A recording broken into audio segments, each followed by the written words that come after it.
Memang itu tadi saya sampaikan, ini sekalian digabung ya tadi ya, pertanyaannya ya. Waktu menjadi zigot saja itu, ya misalnya apa namanya, seorang ibu kemudian terlambat menstruasi ya, kemudian dinyatakan dia hamil. Bahkan kadang-kadang kita tahu udah hamil 5 minggu, kadang-kadang ada yang begitu ya. Nah, itu sebetulnya sudah bayi ini sudah mendengar, karena tadi bawah sadarnya sudah terbuka, sudah nyala, ya. Makanya sudah bisa diajak bicara, ngomong dalam diri sendiri, ya. Kita elus-elus rahim kita. Ya, kalau misalnya kita sudah rasa bahwa dan sudah tahu secara pasti bahwa dia betul ada zigot di dalam, atau ada bakal janin di dalam rahim.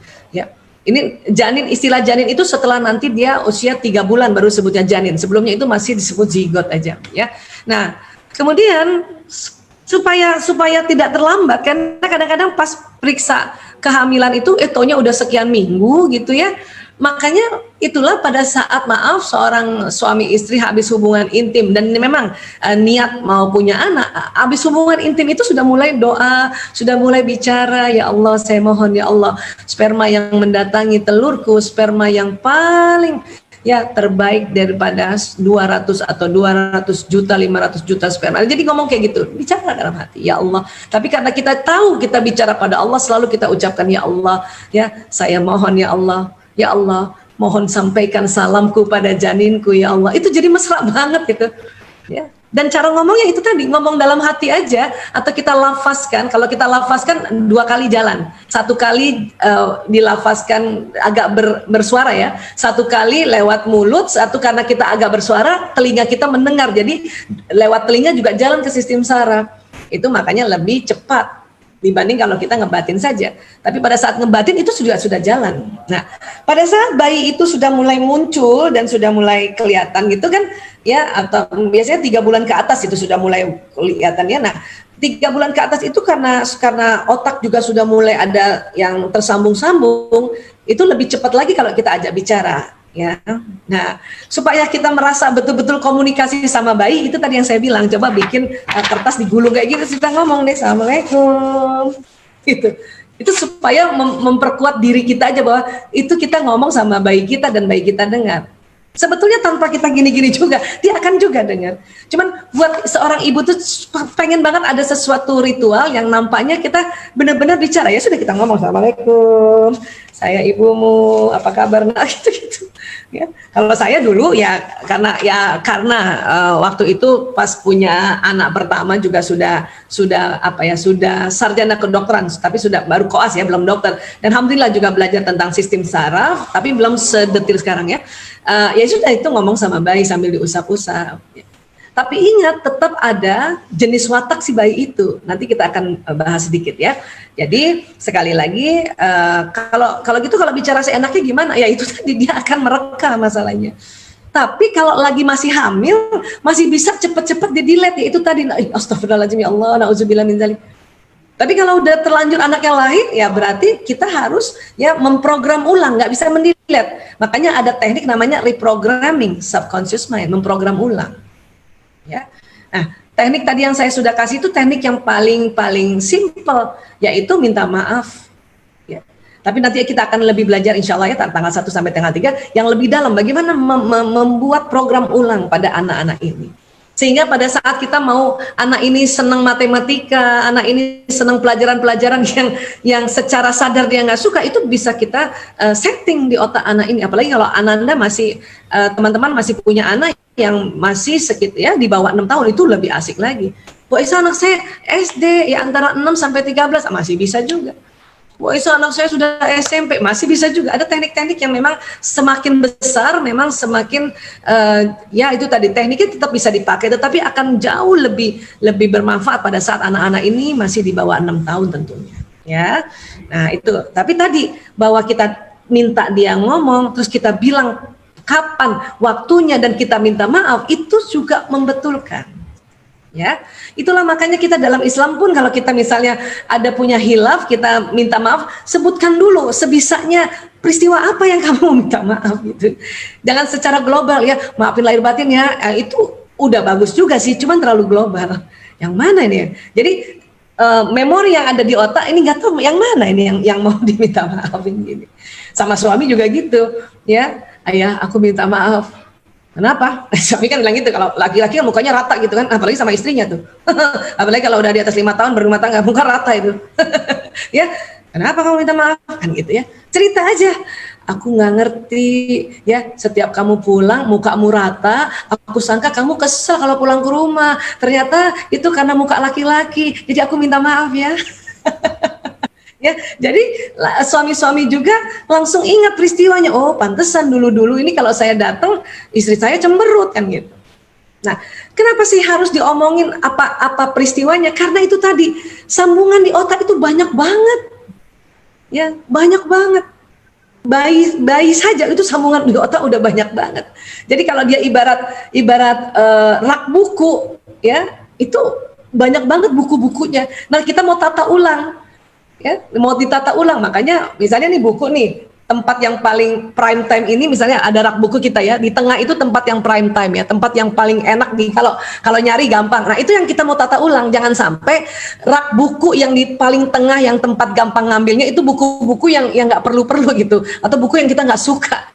Jangan sampai yang itu isinya, yang kita nggak suka tapi terlanjur punya buku ya, tetap kita rapikan juga, tapi taruh paling atas kali ya gitu. Ya, pengalaman buruk misalnya saya cerita aja, misalnya kan memang orang tua saya dia parentingnya pasca kolonial. Kemudian bapak saya orang Bugis, Makassar. Ibu saya orang Palembang, Banjarmasin, lahir di Makassar. Tentu orang-orang keras. Wataknya juga watak yang mengatur, ya. Dulu saya mengatur bawah sadar saya supaya trauma-trauma dicubit ibu saya, dipukul ibu saya itu tidak mengganggu saya pada saat nanti saya parenting terhadap anak. Itu dilatih, itu dibetulin di kepala saya. Ya, jadi saya ingat-ingat peristiwa yang kalau ada satu peristiwa yang cepat kita ingat dan itu sedih, berarti itu kalau di rak buku dia di tengah itu, ya di tengah. Makanya terus kita betulin. Caranya apa? Memaafkan. Ya Allah, saya maafkan ibuku. Nah, sebut namanya lengkap. Ya, misalnya saya contoh ya, Hermina binti Ishak, sebut nama lengkapnya dengan bintinya. Ya Allah, kita memaafkan dan mohonkan ampun baginya. Ya Allah, ampuni dia ya Allah. Itu teknik juga yang paling cepat yang teman-teman bisa lakukan saat ini juga, ya. Maafkan kalau itu terjadi sama kita dulu. Kenapa? Karena itu pengaruh loh, bawah sadar kita pengaruh untuk menjadi pola asuhnya. Atau mungkin pernah dipukul bapaknya barangkali, ya, pernah disabet kakinya gitu, ya. Terus kita ingat terus itu dan sangat mengganggu. Akhirnya kita juga begitu sama anak kita, terus kita bilang dulu ibu juga dipukul sama ayah ibu, oleh ibu. Itu selalu kayak gitu mungkin kita, karena subconscious kita masih terlalu berat. Yang tempat-tempat pentingnya itu masih file-file memori yang menyedihkan, yang mengesalkan dan sebagainya, ya. Oke, jadi gimana jadinya tips emosi untuk stabil? Itu tadi, kontrol emosi itu, ya, emosi-emosi yang biasa, yang hanya karena dia melakukan sesuatu dan kita kesel, itu tadi, astagfirullahaladzim ya Allah, astagfirullahaladzim. Kita pakai surat Ali Imran 159, ya. Apa disampaikan oleh Allah di dalam Ali Imran 159, ya. Bismillahirrahmanirrahim. Maka karena rahmat Allah engkau bersikap lemah lembut terhadap mereka. Susah amat Bu Aisyah, keras aja lagi. Kalau keras biasanya di ayat itu ada sambungannya, ya. Sekiranya, Mbak, Allah itu lembut sekali ya. Sekiranya engkau keras dan berhati kasar, mereka menjauh darimu. Ya, saya sejak tahun 98 ngurus narkoba, 5 tahun terakhir ngurus LGBT. Prosesnya itu adalah, kontribusinya adalah keluarga yang keras dan hati kasar, makanya anak menjauh dari kita. Nah, pada saat menjauh itu, ya, ada yang beruntung, ada yang tidak beruntung. Yang tidak beruntung itu tadi ketemu orang yang salah, dapat solusi yang salah, itu yang nggak beruntung itu. Karena misalnya ada satu rumah tangga, bapak ibunya keras dan kasar, anaknya 5 misalnya kan, 5-5-nya kan sedih, menjauh. Nah, pas 5-5-nya itu ada yang beruntung dia nggak ketemu orang yang salah, ya. Entah kenapa itu, karena mungkin dia nongkrong di tempat yang lebih baik. Ada 1 atau 2 tidak beruntung, dia kenal orang yang salah, mendapat solusi yang salah. Kenapa? Nongkrongnya tempat salah kan gitu. Jadi inilah pengaruh lingkungan tadi. Oke? Jadi di kalimat di Ali Imran 159 dikatakan, jika engkau keras dan berhati kasar, mereka menjauh darimu.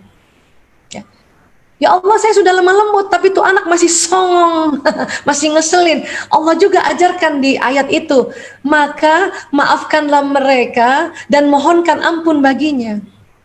Jadi kita bilang, ya Allah, saya maafkan anakku, ya Allah, fulan bin fulan, ya Allah, ampuni dia, ya Allah.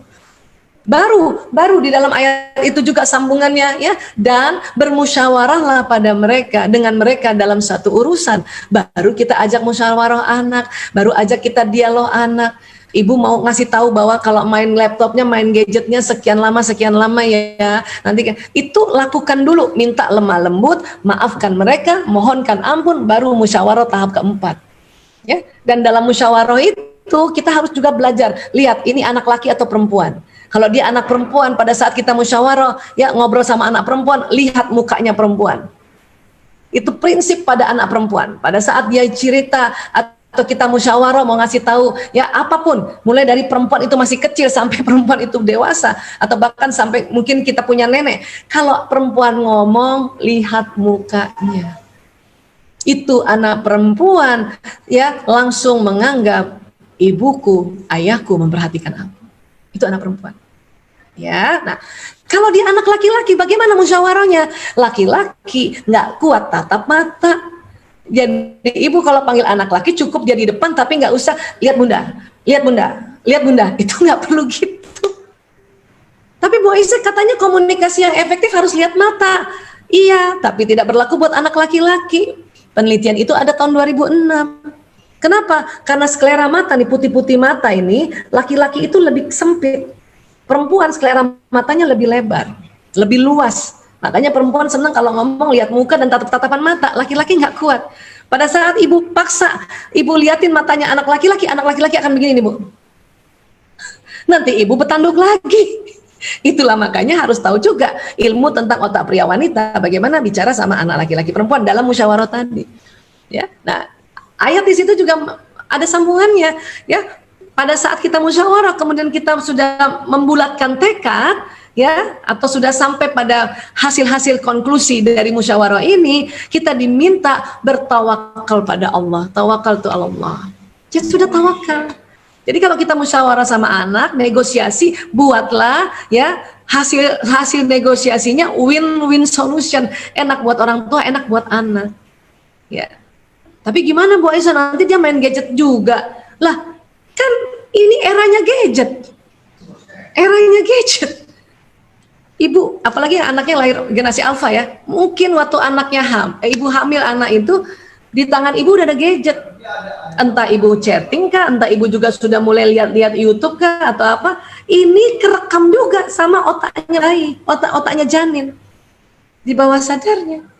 Jadi anak yang lahir di era generasi Z, apalagi yang alpha yang 2011 ini dia lahir, itu keluar dari rahimnya, sebagian otaknya sambungannya itu sudah sambungan tentang masalah gadget. Tinggal kita arahin gadgetnya mau yang gimana, ya. Umur berapa Bu Aisyah harus boleh anak-anak pegang gadget? Sebisanya dari dia lahir sampai 2 tahun, ibu harus paksa diri untuk tidak kenalkan dia gadget dulu. Kenapa? Latih dia untuk motorik kasar, motorik halus yang langsung. Kalau ibu perkenalkan gelas lewat gadget, ini gelas nak, ini bola, dia nggak meraba, itu sambungan otaknya jadi kurang. Tapi kalau anak kecil, ini misalnya bola nak, terus dia ngeraba, nah sambungan otaknya akan jadi lebih banyak. Akan dia lebih lihat tahu tentang bola, ngerti tentang bola, teksturnya bola, bentuknya bola, itu dari sambungan otak lebih banyak. Ya, nah itulah paksa sampai 2 tahun. Tapi kakaknya udah lihat ya, kita harus pintar juga ngambil adiknya, tidak memaksa, ajarin kakaknya, bisik-bisik. Ibu, kalau lagi ngajarin anak-anak balita, ingin memberitahu bahwa ya dia kamu pindah ke sana ya, supaya adik nggak bisik-bisik. Anak usia-usia kayak gitu, apalagi laki-laki, senang seolah-olah kayak detektif-detektifan. Kita mau ngasih tahu kekeliruan dia, sini. Apa Umi? Apa Bunda? Sini. Ya, main gadget cari kabar. Ya. Kenapa? Adik bayi belum 2 tahun. Gitu, dia seneng, oke. Itulah ciri-ciri anak-anak juga, apalagi anak laki-laki, dia seneng kayak detektif. Ya. Bahkan anak saya sampai gede pun, kalau saya mau tegur perilakunya terhadap anaknya, ya, kalau kamu bully ada mau dia sedih. Ya, itulah teknik-teknik yang unik memang sebetulnya untuk kita bisik-bisik supaya masuk ke bawah sadar ini anak, dan anak ini nggak malu, ya. Nah, gitu. Jadi sekali lagi, ya, ini beginilah sebetulnya kerja otak. Jadi Bunda pas lagi emosi segera juga istighfar, astagfirullahaladzim ya Allah, ya. Mohon lemah lembut ya Allah. Aku ya Rob, ya. Ampuni dia ya Rob. Itu teknik itu 3 baru ajak bicara lagi. Oke? Jadi kira-kira seperti itu, insya Allah ini bisa menjawab apa yang ditanyakan ya. Mohon maaf kalau misalnya kurang pas ya.